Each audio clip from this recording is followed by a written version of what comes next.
नमस्कार, टाइम 24 बिहार देख रहे हैं आप। मैं हूं शाहिद रजा। बिहार में अगर सामान जाति हैं तो संभल जाइए।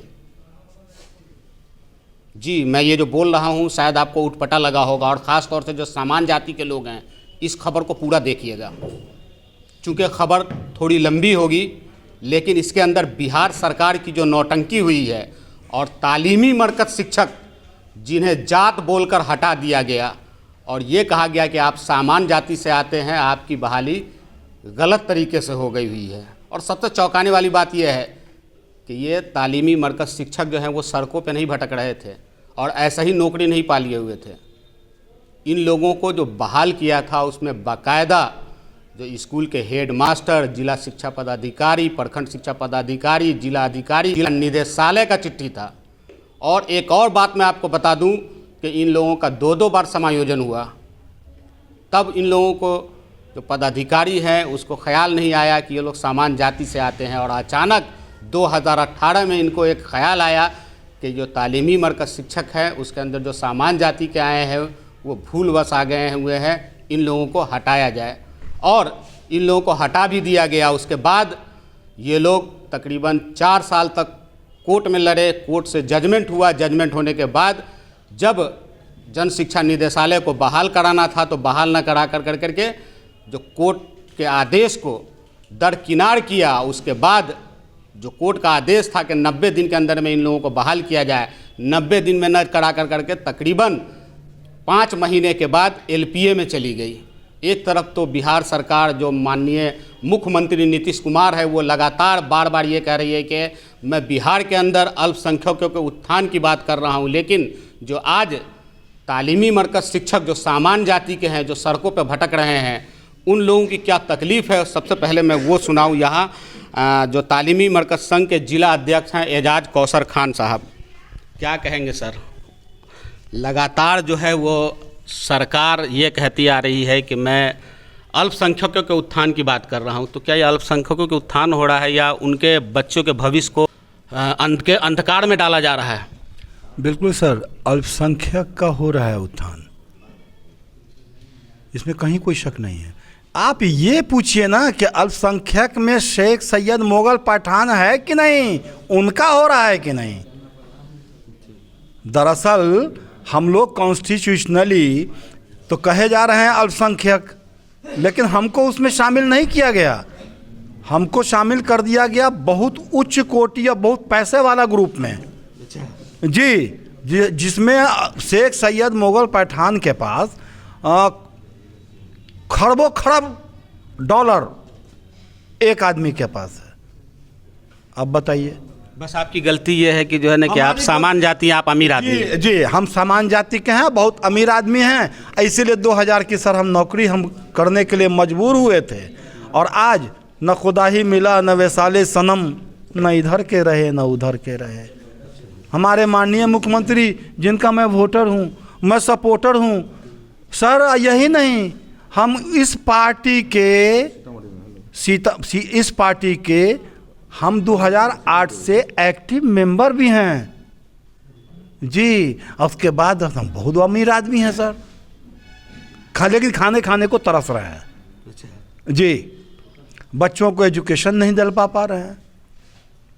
हम सरकार, ये हाई कोर्ट से हम जीत गए और सरकार चली गई LPA में। अच्छी हमदर्दी है। माननीय मुख्यमंत्री जी कहते हैं सर कि हम अल्पसंख्यक का उत्थान कर रहे हैं, तो उत्थान करते तो वो LPA में काहे ना चले जाते? क्या बहुत बड़ा आफत हो गया था अगर हम लोग, कुछ लोग और अगर दोबारा से रीअपॉइंट हो जाते तो। अच्छा, ये बताइए कि तालीमी मरकज़ शिक्षक जो थे वो पूरे बिहार में कितने को बहाल करना था? सर पूरे बिहार में अप्रोक्स हम समझते 3000 भी नहीं पुरते, कम में हैं सामान्य जाति के। अच्छा। और वो लोग सर आज से नहीं, 2009 से काम कर रहा है। जैसे हम ही लोग 2009 से कर रहे हैं। ठीक है, 2000 रुपया मिलता था, चलिए एक सहारा बन गया कि हम भी, अब हम तो मास्टर साहब कहला रहे थे। अच्छा। आपको नहीं मालूम है सर? अच्छा। यही नहीं, अब एक हमारे तालीमी मरकज़ का रिश्ता सर ख़त्म हो गया। अगुआ सब आया था तो कहा इसकी लड़का मास्टर है, मालूम हुआ कि जा नीतीश जी तो हटा दिए, सर रिश्ता कैंसिल हो गया। उसमें सिमाब नाम का एक लड़का और है जी, उसका रिश्ते नहीं हुआ। कैसे ये बताइए कि आप माननीय मुख्यमंत्री नीतीश कुमार जी को तंज कस रहे हैं या आगे के लिए चेतावनी दे रहे हैं क्या? सर हम तंज नहीं नहीं कसते हैं और वो गार्जियन हैं, लेकिन हाँ चेतावनी एगो वोटर सपोर्टर होने के नाते तो हम कर सकते हैं कि एक चिलमन से तुम झांको, एक चिलमन से मैं झांकूं, वरना लगा दो एक चिलमन में, न तुम झांको न मैं झांकूं। मैं यहाँ पे रोकूंगा आपको, मैं फिर आपके पास आऊँगा। मैं सुन लिया होगा आपने, माननीय मुख्यमंत्री नीतीश कुमार जी, तंज भी था और इनका गुस्सा भी था। शायद 2024 का जो चुनाव होगा उसमें इनका गुस्सा आपको झेलना पड़ेगा। शायद आपको 2024 का जो लोकसभा चुनाव है वो बहुत महंगा पड़ सकता है। आपने ही जाति आधारित जनगणना कराया था और जनगणना आपका सफल भी हुआ और जनगणना की दम भी भर रहे हैं आप। और शायद आपको अच्छी तरह से पता होगा कि उस जनगणना में आपने जो सामान्य जाति है उसकी संख्या भी आपने देख लिया है, सबसे ज़्यादा तो सैकी हैं। शायद बड़ा महंगा पड़ जाएगा और इन लोगों का जो आगे की जो रणनीति तैयार हो रही है वो आपको डुबो देगा। तो हो सके तो जितना जल्दी इन लोगों पे जो है ना रहमो करम कर दीजिए, चूँकि ये लोग पिछले 5 साल से सड़कों की धूल फाक रहे हैं और इनके बच्चे का भविष्य खराब हो रहा है। फिर मैं एजाज कौसर साहब के पास आऊँगा। जी सर। जी सर, कुछ और भी बताइए। तालीमी मरकज़ की जो बहाली हुई तो उन पदाधिकारी भी तो नप गए होंगे जिन पदाधिकारी ने आपको बहाल किया होगा, या मुसलमान जान के आपको ही नाप दिया गया? मुसलमान जान के नाप दिया। अच्छा। क्योंकि आप तो पत्रकार हैं, आप एक भी हेडमास्टर के बारे में मुझे बता दीजिए, एक भी बीओ के बारे में बता दीजिए, एक भी डीपीओ के बारे में बता दीजिए, एक भी डीओ साहब के बारे में बता दीजिए, एक भी डीएम साहब के बारे में बता दीजिए जिनको सस्पेंड किया गया हो। सिर्फ आप लोगों को नाप दिया अच्छे से, वो भी अच्छे से, समझा। आज कहीं के नहीं है सर हम लोग, जबकि हम सरकार के सपोर्टर हैं, वोटर हैं शुरू से। मुझे लग रहा है कि आपकी उम्र भी अब ख़त्म ही होने वाली होगी, 55 पार हो गया होगा। कैसी बात आप कर रहे हैं, ज़बरदस्ती 55 आप पार करा दीजिएगा।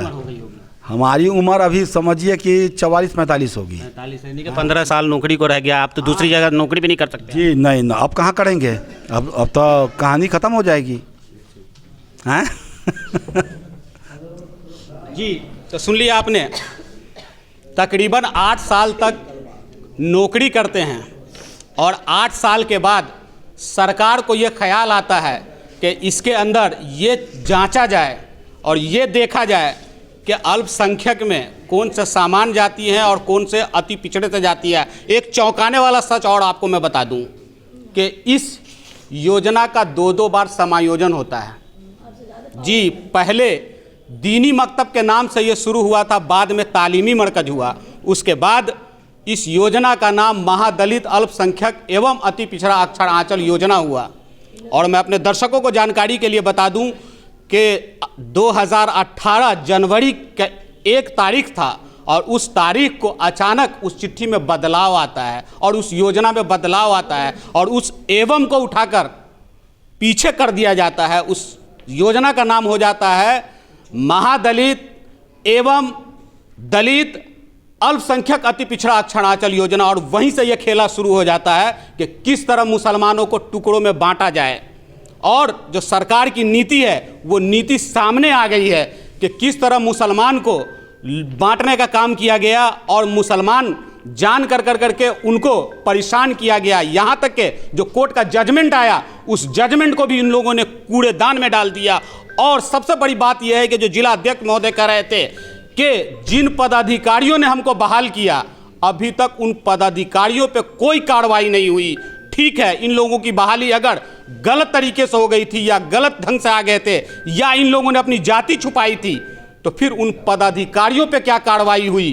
तो क्या सिर्फ मुसलमान जानकर कर इन लोगों को नाप दिया गया? कहीं ना कहीं तुष्टीकरण की राजनीति तो नहीं हुई इसके अंदर? कुछ और भी लोग हैं, उनसे भी हम जानेंगे। जितने मुंह उतनी बातें हैं। क्या कहेंगे सर? बड़े बड़े मुस्लिम रहनुमा हैं, मुस्लिम वोटरों के ठेकेदार बनते हैं, उनके पास तो गए होंगे आप? 1000 बार गए, एक नहीं 1000 बार गए। और जाते जाते अब 45 से उम्र तो 49 हो गई। और जब बहाल हुए थे तो उस टाइम पे मेरी उम्र थी 20 साल। अच्छा, आप 49 साल के हो गए। 49 साल के हो गए अभी। और 8 साल नौकरी करने के बाद, पेमेंट देने के बाद हटाया। तो उस टाइम में हम अल्पसंख्यक में फॉरवर्ड नहीं थे, आज इनको फॉरवर्ड नज़र आ गया। सर्टिफिकेट मेरा पता नहीं, ये इनके जो पदाधिकारी थे वो अंधे थे या कम पढ़े लिखे रहे होंगे। हाँ, 13 के 3 हासिल 3 वाला इनका रहा होगा मैटर। हाँ, तो इसलिए इनको समझ में नहीं आया। बाद में इन्होंने पढ़ा तो वो देखा। दूसरी बात कि सर्वे के अनुसार हम फॉरवर्डेड जो है वो ज़्यादा है। तो फॉरवर्ड जहाँ खान पैठान मिलता है ना और शेख मिलता है, तो दस्त है दरिया भी तो छोड़े हमने, बहरे जुल्मात में दौड़ा दिए घोड़े हमने। हम खूंटा उखाड़ना भी जानते हैं। और ये कहते हैं कि भैया आप नहीं है इसमें, संविधान से मैं आया। जब हमको जजमेंट मिला तो मैं संविधान से आया। सारे रिकॉर्ड में हमारा इनका नाम, इनके सरकार के सारे रिकॉर्ड में हम हैं। मैंने 8 साल नौकरी की है। ये हमको हटा देंगे? नशेमन को जलाकर खाक कर दोगे तो क्या होगा? चमन के पत्ते पत्ते पर लिखी है दास्तां मेरी। कहाँ से हटाओगे हमको? संविधान से हटा दोगे? ऐसा नहीं होता है। हम इसमें नौकरी किया है और लड़के नौकरी करेंगे और ये सीट लड़के ले लेंगे। अच्छा, ये बताइए कि जो अल्पसंख्यक के जो नेता हैं, जो वोटों के ठेकेदार बनते हैं और ये कहते हैं कि मैं पूरा मुस्लिम वोटर को एकजुट कर दूंगा, उनके पास आप गए नहीं? कौन कौन के पास गए थे, थोड़ा सा डिटेल में बताइए ताकि उनका चेहरा भी उजागर हो, जो मुस्लिम के ठेकेदार बनते हैं और महागठबंधन के लिए वोट मांगते हैं। हम लोग यहाँ से गए, वो गुलाम गौस के पास भी गए, उन्होंने आवाज़ भी उठाई, लेकिन वो सिर्फ उतने ही देर के लिए। ये लोग स्टेज आर्टिस्ट हैं। जमा खान के पास गए, उन्होंने कहा कि भैया हम कुछ नहीं कर सकते, तो फिर वोट लेने क्यों आते हो मेरे पास? ये लोग वोट ले करके मुसलमानों का वहाँ दे देते हैं कि भैया हम मुसलमान के साथ हैं, लेकिन वोट लेने की बारी आई तो हम मुसलमान के साथ हैं, और जब मुसलमान अपना हक मांगे तो ये सरकार के साथ है। ये मुसलमान के साथ नहीं है। ये मुसलमान को सिर्फ धोखा देते हैं, डार्क में रखते हैं और कहते हैं कि हम आपका काम कराएंगे। ये काम हम नहीं कराते। एक और है बलियाबी साहब, वो भी मुसलमान के वोटों के ठेकेदार। जी हाँ, गुलाम रसूल बलियाबी साहब के यहाँ भी हम लोग गए। अरे कई बार गए, उनके डेरा पर गए, उनकी चाय तक पिया। चाय पिला के बोलते हैं हाँ हम आपका काम करेंगे। ये चाय पिला के हम लोगों को बेवकूफ़ बना देते हैं और समझते हैं कि चाय में इनको खरीद लिया। तो कब तक खरीदेंगे? कब तक खरीदेंगे? अब वो चाय पर बिकने वाले हम नहीं हैं। अब हम लोगों ने आँख खोली अपनी, सर्वे जो किया सरकार ने, ये हमारी आँख खोल दिया और इससे हम बहुत बड़ी मजबूती में हैं और इनको इस इलेक्शन में इनका सबक सिखा देंगे। जी, मुख्यमंत्री नीतीश कुमार ने बिहार में जाति आधारित जनगणना कराकर शायद अच्छा किया हो या गलत किया होगा, सुन लिया होगा आपने, आंख खोल दिया है हमारा। तो माननीय मुख्यमंत्री महोदय, आपने ही जाति आधारित जनगणना कराया है, शेख बिरादर के हैं ये, शायद इलेक्शन में बहुत महंगा पड़ जाएगा आपको। मैं अपने दर्शकों को एक बात और बता दूं कि तालीमी मरकज़ जो शिक्षक है, उनकी जो बहाली हुई थी वो एक शिक्षक की बहाली होती है वैसे होती है, सारा कुछ जांच पड़ताल करने के बाद बहाली हुई थी। उसके बावजूद इनके पदाधिकारी और जन शिक्षा निदेशालय के डायरेक्टर की जो चिट्ठी है वो चौंकाने वाली चिट्ठी है। कुछ भी हो सकता है, बिहार है ये। और मैं अपने दर्शकों को बता दूं कि ये जो तालीमी मरकज़ शिक्षक की जो बहाली हुई है उसकी जो नियमावली है 1088, उसके अंदर कहीं पे ये जिक्र नहीं है कि अल्पसंख्यक में अति पिछड़े को लेना है। उसके बाद कई नियमावली आई और उस नियमावली एक और है 1345, उस नियमावली में भी कहीं पे ये जिक्र नहीं है कि अल्पसंख्यक में अति पिछड़े को लेना है, जबकि उस नियमावली के जो आहारता है, आहारता में स्पष्ट लिखा हुआ है कि तालीमी मरकज़ शिक्षक उसी जात से लिए जाएंगे जिस जात के बच्चे मरकज पे नामांकित होंगे। तो उसमें साफ स्पष्ट कह दिया है कि जो टोले मोहल्ले में जिस जात के बच्चे होंगे उसी जात के तालीमी मरकज़ शिक्षक को बहाल किए जाएंगे। उसके बावजूद पदाधिकारियों की, चलिए ठीक है इन लोगों को नहीं आना था, उस योजना में नहीं आना था, तो जिस पदाधिकारी ने अगर इन लोगों को बहाल किया उनके ऊपर कार्रवाई क्यों नहीं हुई? और सबसे बड़ी बात, एक चीज़ और मैं आपको बता दूं कि जिस संविधान ने आरक्षण का प्रावधान दिया है उसी संविधान ने यह भी बताया है कि 100% आरक्षण किसी को नहीं दे सकते हैं। लेकिन जब यह महादलित अल्पसंख्यक अति पिछड़ा अक्षर आंचल योजना चलाया गया तो कोई भी योजना जो होती है वो साल, 2 साल, 3 साल, 4 साल के लिए होती है। जब आप 60 साल के लिए किसी को नौकरी देते हैं तो आपको रोस्टर का इस्तेमाल करना पड़ेगा। लेकिन जो जन शिक्षा निदेशालय है या शिक्षा जो विभाग है उन्होंने रोस्टर का इस्तेमाल नहीं किया और 100% आरक्षण अति पिछड़ा जाति को दे दिया गया। अगर वही चीज़ देखा जाए जो टोला सेवक की बहाली हुई है, टोला सेवक में भी वही नौटंकी हुई है कि 100% आरक्षण जो है वो महादलितों को दिया गया और हिंदू समाज के और लोगों को नहीं दिया गया। तो मैं खास तौर से टोला सेवक में जो बहाल हुए हैं और जो बहाल होना चाहते हैं हिंदू समाज के भाई, उनको भी मैं बताऊं कि आप अपने हक और अधिकार के लिए कोर्ट में चले जाइए, क्योंकि 100% आरक्षण जो है वो किसी को नहीं दे सकते हैं। आपका ही संविधान बताता है। कुछ और भी लोग हैं उनसे भी हम जानेंगे। खबर बड़ी है, आखिरी तक देखेंगे। बिहार सरकार की पूरी पोल पट्टी खोलने जा रहा हूं मैं। जो बिहार सरकार मुसलमानों को ठगने का काम किया है उस पर मैं आपको इन्हीं की जो ना सीधी तस्वीर आपको दिखा रहा हूं। मैं अपने दर्शकों को एक बार और बता दूं मैं कि ये जो मीटिंग हो रही है, ये मीटिंग हो रही है सीतामढ़ी जिला के जो जिला मुख्यालय है वहाँ रेड क्रॉस है, रेड क्रॉस सभागार में मीटिंग हुई है और पिछले तकरीबन 4 घंटों से मीटिंग चल रही है। और लगातार जो मीटिंग में इस बात की चर्चा हो रही है कि 2024 का जो चुनाव होगा, अगर सरकार हमारी तरफ नहीं ध्यान दिया तो 2024 में ईंट से ईंट बजाने का काम करेंगे। यहाँ चीफ गेस्ट जो आए हुए थे वो आए हुए थे राष्ट्रीय जनता दल के जिला माफ़ कीजिएगा प्रदेश उपाध्यक्ष जो शफी खान साहब है, जो कभी यहाँ के जिला अध्यक्ष हुआ करते थे। उन्होंने भी आश्वासन दिया है कि मैं तेजस्वी यादव और लालू प्रसाद यादव से बात करूंगा और बात कर करके आपको आश्वासन दूंगा। और इस आश्वासन पे ये लोग अब तक हैं। उन्होंने शायद 15 से 20 दिन का बताया है कि 20 दिन के बाद मैं आपको इस चीज़ के बता दूंगा, उसके बाद आपको जो भी करना होगा वो करेंगे। तो शायद माननीय तेजस्वी यादव जी और माननीय मुख्यमंत्री जी इन लोगों की जो प्लानिंग है कि पूरे बिहार के अंदर जितने भी सामान्य जाति के तालीमी मरकज शिक्षा सेवक हैं वो टोले मोहल्ले और गांव में घूम घूम कर ये बताएंगे कि हमारे साथ क्या हुआ है और हमारे बच्चों के भविष्य के साथ खिलवाड़ किया गया है। यहाँ कुछ और भी लोग हैं, उनसे भी हम बात करेंगे। क्या कहेंगे सर? कल तक ये कहा जाता था कि बिहार के अंदर अगर कोई मुस्लिम का हितैषी है, कोई मुस्लिमों की आवाज़ अगर बनते हैं तो वो तेजस्वी यादव है, माननीय मुख्यमंत्री नीतीश कुमार है। लेकिन यहाँ तो कुछ अलग ही देखने को मिल रहा है। माननीय मुख्यमंत्री नीतीश कुमार हो या श्री उप मुख्यमंत्री तेजस्वी यादव हो, ये लोग का दोहरा नीति है। का नाम है हम लोग जब तालीमी मरकज़ में लगभग 8 साल 9 साल काम किए, उसके बाद फिर ये हाई कोर्ट मतलब कि ये लोग हटा दिए। उसके बाद में हम लोग हाई कोर्ट गए। हाई कोर्ट जाने के बाद हम लोगों को मतलब कि फैसला हम लोग के पक्ष में आया। फिर उसके बाद सरकार ये कहा कि ये का नाम IPL में चले गए। तो ये सरकार का दोहरा नीति है। अगर माननीय मुख्यमंत्री नीतीश कुमार या तेजस्वी यादव, जैसे कि हमारे अभी गार्जियन चचा शफी खान साहब प्रदेश उपाध्यक्ष राष्ट्रीय जनता दल आए थे, वो आश्वासन दिए कि 15 दिन का टाइम दिया। अगर इस पर बात नहीं मानती तो हम लोग का नाम है चुनाव से पहले ये लोगों का नाम है सरकार को ईंट से ईंट बजाने का काम करेंगे और सड़कों पर उतरेंगे और ज़रूरत पड़ेगा तो हम लोग धरना प्रदर्शन भी करेंगे। जी, अगर चुनाव से पहले हमारी बात नहीं मानी गई तो ईंट से ईंट बजा देंगे। सुन लिया होगा आपने। मैं अपने दर्शकों को जानकारी के लिए मैं बता दूं फिर से एक बार कि सीतामढ़ी जिला के रेड क्रॉस के सभागार में यहाँ तालीमी मरकज़ शिक्षक की बैठक हो रही है। जो तालीमी मरकज़ शिक्षा सेवक संघ के जिला अध्यक्ष हैं एजाज कौसर खान, उनकी अध्यक्षता में ये बैठक हुई है। और इस बैठक में जो चीफ गेस्ट थे वो थे राष्ट्रीय जनता दल के प्रदेश उपाध्यक्ष शफी खान। और उन्होंने आश्वासन दिया है कि हम माननीय मुख्यमंत्री और माननीय तेजस्वी यादव और लालू प्रसाद यादव से बात करेंगे कि आप लोगों को बहाल कर लिया जाए और आप लोगों को रख लिया जाए। लेकिन वहीं जो यहाँ के जो जिला अध्यक्ष है उन्होंने कहा कि आज के दिन पूरे बिहार के अंदर हम लोगों की बैठक चल रही है और आने वाले जो इलेक्शन है उसके अंदर हम लोग बीगल फूंकने का काम करेंगे।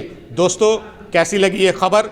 अगर आपको भी लगता है कि तालीमी मरकज़ शिक्षक के साथ अन्याय हुआ है तो कमेंट करके बताएं। खबर को ज़्यादा से ज़्यादा शेयर करें ताकि जो आपकी आवाज़ है, जो आपका जो तकलीफ़ है वो ज़्यादा लोगों तक पहुंच सके। जय हिंद, जय भारत।